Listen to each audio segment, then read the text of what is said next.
Welcome to this tutorial on how to create a greeting card or invitation design with a photo or video template. With EllaCard, the process of creating a template card is super simple. First, add your card design to the design editor.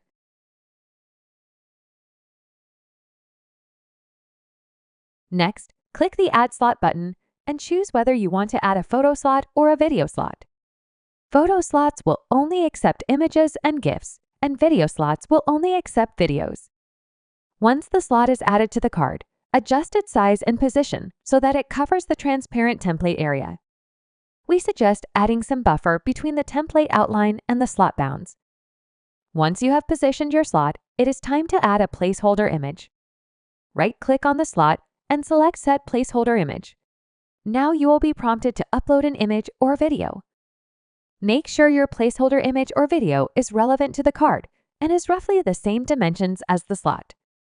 If the placeholder image or video does not fit the slot well, adjust the placeholder dimensions and re-upload.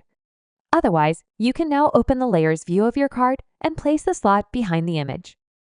Repeat this process until all of the template openings have been filled. Your template card is now ready to submit.